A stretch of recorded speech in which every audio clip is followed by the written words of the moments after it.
जय सियाराम। जो सर्वव्यापक, निरंजन, माया रहित, निर्गुण, विनोद रहित और अजन्मा ब्रह्मा है, वही प्रेम और भक्ति के वश में कौशल्या जी की गोद में खेल रहे हैं। उनके नीलकमल और गंभीर जल से भरे हुए मेघ के समान श्याम शरीर में करोड़ों कामदेवों की शोभा है। लाल लाल चरण कमलों के नखों की शुभ ज्योति ऐसी मालूम होती है जैसे लाल कमल के पत्तों पर मोती स्थित हो गए हों। चरण तलों में वज्र ध्वजा और अंकुश के चिन्ह शोभित हैं। नुपुर पैंजनी की ध्वनि सुनकर मुनियों का भी मन मोहित हो जाता है। कमर में करधनी और पेट पर 3 रेखाएं त्रिवली है। नाभि की गंभीरताओं को वही जानते हैं जिन्होंने उसे देखा है। बहुत से आभूषणों से सुशोभित विशाल भुजाएं हैं। हृदय पर बाघ के नख की बहुत ही निराली छटा है। छाती पर रत्नों से युक्त मणियों के हार की शोभा और ब्राह्मण ब्रनु के चरण चिन्ह को देखते ही मन लुभा जाता है। कंठ शंख के समान उतार चढ़ाव वाला 3 रेखाओं से सुशोभित है और थोड़ी बहुत ही सुंदर। मुख पर असंख्य कामदेवों की छटा छा रही है। 2 सुंदर दतुलियां हैं। लाल लाल होंठ हैं। नासिका और तिलक के सौंदर्य का तो वर्णन ही कौन कर सकता है। सुंदर कान और बहुत ही सुंदर गाल है। मधुर तोतले शब्द बहुत ही प्यारे लगते हैं। जन्म के समय से रखे हुए चिकने और घुंघराले बाल हैं जिनको माताओं ने बहुत प्रकार से बनाकर संवार दिया है। शरीर पर पीली झगुली पहनाए हुए उनका घुटनों और हाथों के बल चलना मुझे बहुत ही प्यारा लगता है। उनके रूप का वर्णन वेद और शेष भी नहीं कर सकते। उसे वही जानता है जिसने कभी स्वप्न में भी देखा हो। जो सुख के पुंज और मोह से परे तथा ज्ञान, वाणी और इंद्रियों के अतीत हैं, वे भगवान दशरथ कौशल्या के अत्यंत प्रेम के वश होकर पवित्र बाल लीला करते हैं। इस प्रकार संपूर्ण जगत में माता पिता श्री रामचंद्र जी अवधपुरी के निवासियों को सुख देते हैं, जिन्होंने श्री रामचंद्र जी के चरणों में प्रीति जोड़ी है। हे भवानी, उनकी यह प्रत्यक्ष गति है कि भगवान उनके प्रेमवंश बाल लीला करके उन्हें आनंद दे रहे हैं। श्री रघुनाथ जी के विमुख रहकर मनुष्य चाहे करोड़ों उपाय करे, परंतु उनका संसार बंधन कौन छुड़ा सकता है। जिसने सब चराचर जीवों को अपने वश में कर रखा है, वह माया भी प्रभु के भय खाती है। भगवान उस माया को भोए के इशारे पर नचाते हैं। ऐसे प्रभु को छोड़कर कहो और किसका भजन किया जाए। मन, विचार और कर्म से चतुराई छोड़कर भजन ही रघुनाथ जी कृपा करेंगे।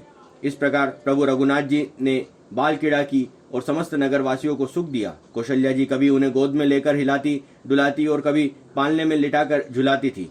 प्रेम में मग्न कौशल्या जी रात और दिन का बीतना नहीं जानती थी। पुत्र के स्नेहवश माता उनके बाल चरित्र का गान किया करती। एक बार माता ने श्री रामचंद्र जी को स्नान कराया और श्रृंगार करके पालने पर पोड़ा दिया। फिर अपने कुल के इष्ट देव भगवान की पूजा के लिए स्नान किया। पूजा करके नैवेद्य चढ़ाया और स्वयं वहां गई जहां रसोई बनाई गई थी।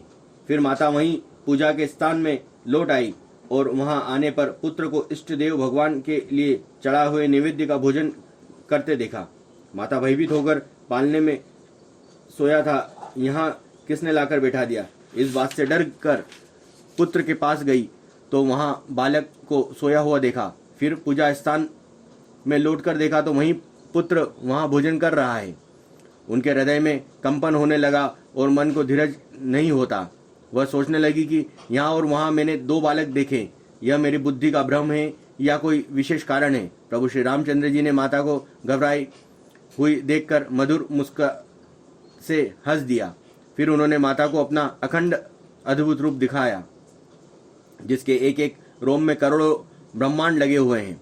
अगणित सूर्य, चंद्रमा, शिव, ब्रह्मा, बहुत से पर्वत, नदियां, समुद्र, पृथ्वी, वन, काल, कर्म, गुण, ज्ञान और स्वभाव देखे और वे पदार्थ भी देखे जो कभी सुने भी न थे। सब प्रकार से बलवती माया को देखा कि वह भगवान के समान अत्यंत भयभीत हाथ जोड़े खड़ी है। जीव को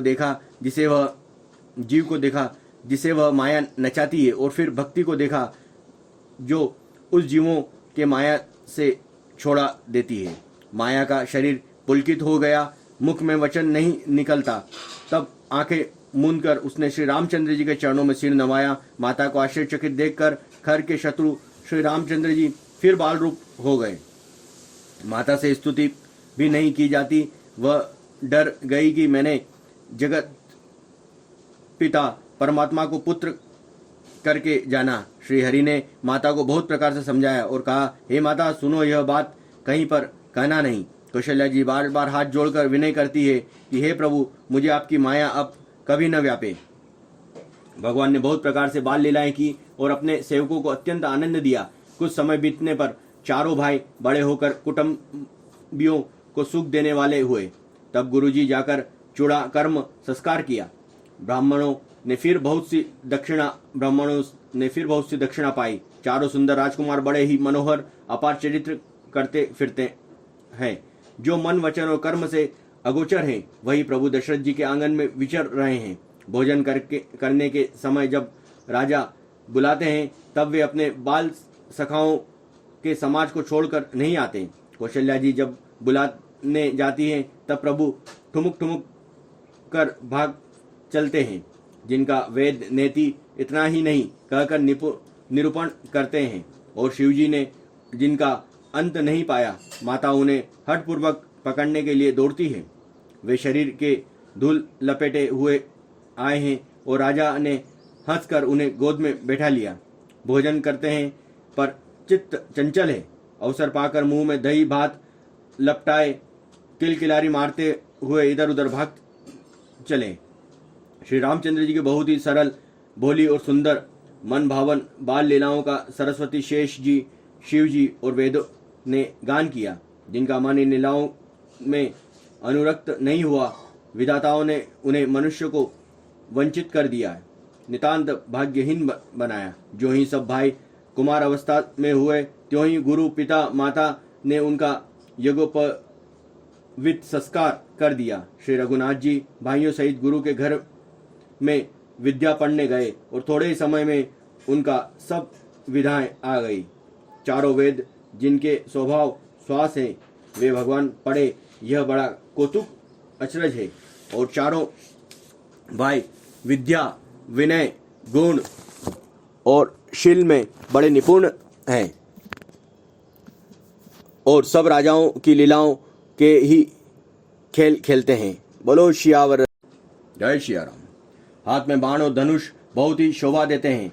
रूप देखते ही चराचर जड़ चेतन मोहित हो जाते हैं। वे सब भाई जिन गलियों में खेलते हुए निकलते हैं, उन गलियों में सभी स्त्री पुरुष उनको देखकर स्नेह से शिथिल हो जाते हैं अथवा ठिठक कर रह जाते हैं। कौशलपुर में रहने वाले स्त्री पुरुष, बूढ़े और बालक सभी को कृपालु श्री रामचंद्र जी प्राणों से भी बहुत बढ़कर प्रिय लगते हैं। श्री रामचंद्र जी भाइयों और इष्ट मित्रों को बुलाकर साथ लेते हैं और नित्य वन में जाकर शिकार खेलते हैं। मन में पवित्र समझकर मृगों को मारते हैं और प्रतिदिन लाकर राजा दशरथ को दिखलाते हैं। जो मृग श्री रामचंद्र जी के बाण से मारे जाते हैं, वे शरीर छोड़कर देवलोक को चले जाते हैं। श्री रामचंद्र जी अपने छोटे भाइयों और सखाओं के साथ भोजन करते हैं, माता पिता की आज्ञा का पालन करते हैं। जिस प्रकार नगर के लोग सुखी हो कृपा निदान श्री रामचंद्र जी वही संयोग लीला करते हैं। वे मन लगाकर वेद पुराण सुनते हैं और फिर स्वयं छोटे भाइयों को समझाकर कहते हैं कि श्री रघुनाथ जी प्रातःकाल उठकर माता पिता और गुरु को मस्तक नवाते हैं और आज्ञा लेकर नगर का काम करते हैं। उनके चरित्र देख देख कर राजा मन में बड़े हर्षित होते हैं। जो व्यापक, अकल, निर्वय, वय, इच्छा रहित, अजन्मा और निर्गुण है तथा जिनका न नाम है न रूप है, वही भगवान भक्तों के लिए नाना प्रकार के अनुपम अलौकिक चरित्र करते हैं। यह सब चरित्र मैंने गाकर बखान कर कहा है। अब आगे की कथा मन लगाकर सुनो। ज्ञानी महामुनि विश्वामित्र जी वन में शुभ आश्रम पवित्र स्थान जाकर बसते हैं, जहाँ वे मुनि जप, यज्ञ और योग करते हैं, परंतु मारीच और सुबाहु से बहुत डरते थे। यज्ञ देखते ही राक्षस दौड़ पड़ते थे और उपद्रव मचाते थे, जिससे मुनि बहुत दुखी पाते थे। गाधी के पुत्र विश्वामित्र के मन में चिंता छा गई कि ये पापी राक्षस भगवान के मारे बिना न मरेंगे। तब श्रेष्ठ मुनि ने मन में विचार किया और प्रभु ने पृथ्वी का भार हरने के लिए अवतार लिया है इसी बहाने जाकर मैं उनके चरणों का दर्शन करूं और विनती करके दोनों भाइयों को ले आऊं। जो आज्ञा, वैराग्य और सब गुणों के धाम है, उन प्रभु को मैं नेत्र भरकर देखूंगा। बहुत प्रकार से मनोरथ करते हुए जब जाने में देर नहीं लगी, सरयू जी के जल में स्नान करके वे राजा के दरवाजे पर पहुंचे। राजा ने जब मुनि का आना सुना तब वे ब्राह्मणों के समाज को साथ लेकर मिलने गए और दंडवत करके मुनि का सम्मान करते हुए उन्हें लाकर अपने आसन पर बैठाया। चरणों को धोकर बहुत ही पूजा की और कहा, मेरे सामान्य धन्य आज दूसरा कोई नहीं है। फिर अनेक प्रकार से भोजन करवाया और जिससे श्रेष्ठ मुनि ने अपने हृदय में बहुत ही हर्ष प्राप्त किया। फिर राजाओं ने चारों पुत्रों को मुनि के चरणों पर डाल दिया, उनसे प्रणाम कराया। श्री रामचंद्र जी को देखकर मुनि अपनी देह की सुध भूल गए और वे श्री रामचंद्र जी के मुख की शोभा देखते ही ऐसे मन हो गए मानो चकोर पूर्ण चंद्रमा को देखकर लुभा गया हो। तब राजा ने मन में हर्षित होकर ये वचन कहे, हे मुनि, इस प्रकार कृपा तो आपने कभी नहीं की। आज किस कारण से आपका शुभागमन हुआ है, कहिए, मैं उसे पूरा करने में देर नहीं लगाऊंगा। मुनि ने कहा, हे राजन, राक्षसों के समूह मुझे बहुत सताते हैं, इसलिए मैं तुमसे कुछ मांगने आया हूँ। छोटा भाई सहित श्री रघुनाथ जी को मुझे दो। राक्षसों के मारे जाने पर मैं सनात सुरक्षित हो जाऊंगा। हे राजन, प्रसन्न मन से इनको दो, मोह और अज्ञान को छोड़ दो। हे स्वामी, इससे तुमको धर्म और सुयश की प्राप्ति होगी और इसका परम कल्याण होगा। इस अत्यंत अप्रिय वाणी को सुनकर राजा का हृदय कांप उठा और उसने मुख की कांति फीकी पड़ गई। उन्होंने कहा, हे ब्राह्मण, मैंने चौथेपन में 4 पुत्र पाए हैं, आपने विचार कर बात नहीं कही। हे मुनि, आप पृथ्वी, गो, धन, खजाना मांग लीजिए, मैं आज बड़े हर्ष के साथ अपना सर्वस्व दे दूंगा। देह और प्राण से अधिक प्यारा कुछ भी नहीं है, मैं उसे भी एक पल में दे दूंगा। सभी पुत्र मुझे प्राणों के समान प्यारे हैं, उनमें भी हे प्रभु, राम को तो किस प्रकार भी देते नहीं बनता। कहाँ अत्यंत डरावने और क्रूर राक्षस और कहाँ परम किशोर अवस्था में बिल्कुल सुकुमार मेरे सुंदर पुत्र। प्रेम रस में सनी हुई राजा की वाणी सुनकर ज्ञानी मुनि विश्वामित्र ने हृदय में बड़ा हर्ष माना।